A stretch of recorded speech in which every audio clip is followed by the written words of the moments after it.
छत्तीसगढ़ के प्रमुख लोक तिहार अक्ति की देन होवैया भांवरला अब बड़ शुभ माने जाती।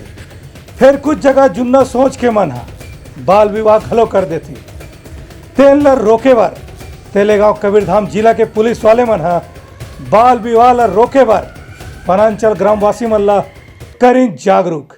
अक्षय तृतीया यानी अक्ति के एक दिन पहली काली कवर्धा जिला के थाना तरेगांव पुलिस टीम के द्वारा तरेगांव जंगल हाट बाजार में विधिक साक्षरता जागरूकता शिविर में आसपास से आए विशेष संरक्षित जनजाति बैगा और अन्य वनांचल मन के रवैया मन ला पुलिस विभाग के द्वारा जिन पाठ ला पढ़ाई गई वो काबिले तारीफ रही। कबीरधाम पुलिस अधीक्षक डॉक्टर उमेश सिंह के निर्देशन और अतिरिक्त पुलिस अधीक्षक श्रीमती मनीषा ठाकुर रावटे और पुलिस अनुविभागीय अधिकारी बोडला के श्री जगदीश उइके के मार्गदर्शन के संगे संग थाना तरेगांव जंगल प्रभारी उप निरीक्षक श्री युवराज साहू के कुशल नेतृत्व में थाना तरेगांव जंगल पुलिस टीम के द्वारा जिला विधिक सेवा प्राधिकरण के संयुक्त तत्वाधान में ग्राम तरेगांव जंगल हाट बाजार में काली दिनांक 21 अप्रैल के विधिक साक्षरता जागरूकता शिविर के आयोजन करे गए रही से। ए शिविर में आए विशेष संरक्षित जनजाति बैगा और दूसर वनांचल ग्रामवासी मल्ला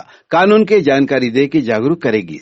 एक साथ ही साथ श्रीकांत पैरा लीगल वॉलंटियर के द्वारा बाल विवाह प्रतिषेध अधिनियम 2005 के तहत बताएगी कि बाल विवाह कानूनी अपराध होते।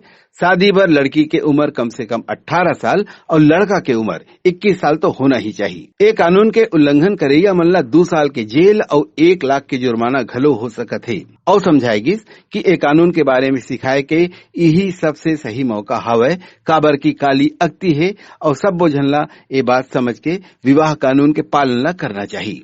सही अवसर में शासकीय विभाग के द्वारा दिया जाने वाला सही जानकारी अपन असर जरूर देखा ही। ये प्रयास पर पुलिस विभाग के प्रशंसा घलो हुआ थे। एकर अलावा दूसर विधिक सहायता योजना और अन्य लोगन मन के हित से जुड़े कानूनी जानकारी घलो दिए गई। ब्यूरो रिपोर्ट उतलंघा न्यूज। सोर संदेश द बज़ उतलंघा के खबर चारों मुड़ा है नजर। छत्तीसगढ़ी और अंग्रेजी भाषा में खबर पर रहो बेसबर।